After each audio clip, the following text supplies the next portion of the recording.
Днеска в спонтанното видео ще ти прочета една история, която се е случила лично на доктор Батмангелич и е от книгата му "Ти не си болен, а си просто жаден". И тя много ме впечатли, има много уроци в нея, така че да започваме. Като говорим за перманентна патология, ми се иска да разкажа историята на моята сестра Шала. Членовете на нашето семейство поддържат тесни връзки помежду си. Ние с Шала имаме 13 години разлика и сме особено близки. Аз бях отговорен за двама ни по време на нашето обучение в Англия. Но дори след това, винаги когато сестра ми трябва да вземе сериозно решение, тя се обръща за съвет към мен. Нашето семейство емигрира в Америка от родната ни страна Иран през 1979 година, когато молите взеха властта в Иран и защото тогава се въведе теократска диктатура. Повечето от нас се заселиха в Северна Вирджиния. Шала е работохолик и администратор, на когото можеш да се довериш. Тоест на нея можеш да се довериш. Въпреки многото катаклизми в живота ѝ на изгнанник, тя не е загубила жизнерадостта и ентусиазма си. Напоследък обаче тя започна да пуши, пренебрегвайки съветите ми. Започна да пие и по чаша червено вино от време на време. Тя дойде да започне работа в Вирджиния с по-малкия ми брат, който се беше устроил вече като строител. През лятото на 89-та, значи 10 години след като са напуснали Иран, на нея й се прииска да релаксира след много неудачи и емоционалния си живот. Реши да прекара известно време край басейна в жилищния комплекс, където живее. Освен това, тя се опитваше да свали някой и друг килограм. Прекарваше повечето от свободното си време и уикендите на слънце край басейна. Пиваше и по някоя чаша вино, изтягайки се на скарата край басейна. Това е идеалът на много хора за тиха, релаксираща ваканция. Един понеделник сутрин, когато работила в офиса си, след като била прекарала уикенда край басейна, Шала почувствала изтръпване на лявата ръка. Постепенно почувствала цялата лява половина на тялото си по-тежка и по-трудно подчиняваща й се. Тя се изплашила и ми позвани. Закарали я до дома й. Когато пристигнах при нея, левият крак и лявата ръка вече имаха частична парализа. Беше и много трудно да ги движи и вече беше смъртно изплашена. След като я прегледах набързо и позваних на един от моите приятели лекари, започнах да й давам вода. Успях да я накарам да изпие 2 кани вода и 1 кана портокалов сок. Общо 6,8 литра течност. Yes. Постепенно тревогата и намаля, докато някой бръмка нещо навънка, да не се чува, нещо режещо чувам.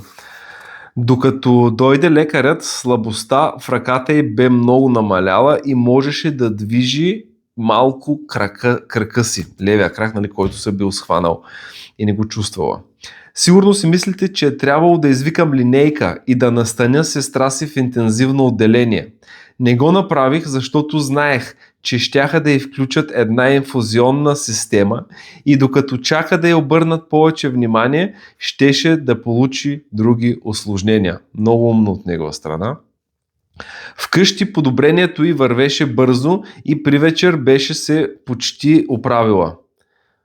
Независимо от това, трябваше да бъдат направени по-задълбочени изследвания, за да се види дали няма някаква местна патология, появила се със слабост в мускулите на краката и ръката. Направихме консултация с един местен невролог, той я прегледа внимателно и установи, че има остатъчна слабост в нейните крайници. Приеха Шала в болницата, кръвните изследвания, скенера, магнитния резонанс не откриха никаква патология.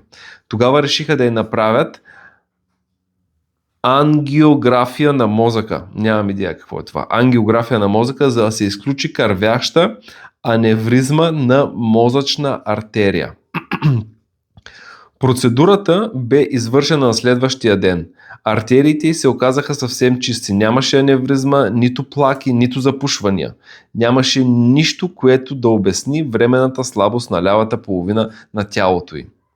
Прекара 3 денонощия в болницата и плати $13,000. По това време тя нямаше здравна осигуровка, която да покрие тази сума. Така Шала заплати за почивката си край басейна със здравето и спестяванията си. Защо? Поради погрешното разбиране на функциите на организма. Тя се бе обезводнила жестоко и най-вече мозъка й с употребата на алкохол, прегряване от слънчевите бани, диета с ограничено приемане на вода и омагьосаният кръг от физиологични процеси, задвижвани от дехидрация. Това, което бе направил мозъка й, бе да я откаже от вредните й навици, които можеха да имат още по-тежки последици. Дори в случай, когато има запушване на артерия в някой участък на мозъка, с възникване на мъртва мозъчна тъкан, адекватната венозна хидрация води до бързо подобряване. Хидрация значи винаги да пиеш вода. Колко стана? 6 минути. Добре. В експерименти на животни при блокиране на главната мозъчна артерия, което води до увреждане на около 20% от снабдяваната от тази артерия мозъчна област, ако се направят венозни вливания до 1 час след инцидента, размерът на увредената част намалява чувствително. Такава е силата на водата за съживяване дори на нарочно лишена от кислород и кръв област от мозъка. Именно за това, веднага щом пристигнах при Шала, започнах да й давам вода. Мислех си, че дори и да има запушване на някои от главните артерии на мозъка, водата ще спомогне за отваряне на капилярите в съседство и ще предотврати разширяването на увреждането. Ако пък неврологичните прояви се дължаха на съдов спазъм, водата би облегчила спазъма, както и стана. Нямаше време да чакам и да наблюдавам. Трябваше да взема решение и да действам колкото е възможно по-скоро след появата на мускулна слабост. Днес Шала е добре. Отказа цигарите и пие по-малко вино само на празници. Пие много вода, която я изпълва с енергия. Едмунд, съпругът на моята секретарка Джой, е млад мъж, който получи точно същия тип парализа като сестра ми и го приеха в болница. Бях близо до жена му, когато й съобщиха за инцидента. Попитах дали Едмунд пие достатъчно вода и отговорът бе отрицателен. Казах и да отиде в болницата и веднага да го накара да пие вода. Много вода, за да се спре развитието на увреждането. Тя направи това и Едмунд се възстанови напълно. От тогава минаха 4 години. Поуката от тези истории е: давайте на кандидатите за мозъчен удар много вода, за да ги предпазите от образуване на тромби в мозъчните артерии. Изкопай си кладенеца преди да си ожеднял, грижи се за здравето си преди да си го загубил, т.е. докато още го имаш, и най-вече наливай се с вода редовно, защото ти си една тръба пълна с вода. Преди казвах торба, но торба значи, че водата стои вътре. Не, ти си една тръба. Влиза от тук отгоре, излиза отдолу. Постоянно трябва да има циркулация на вода. Редовното пиене на вода може да спаси живота ти, както Батмангелич показва в тази книга.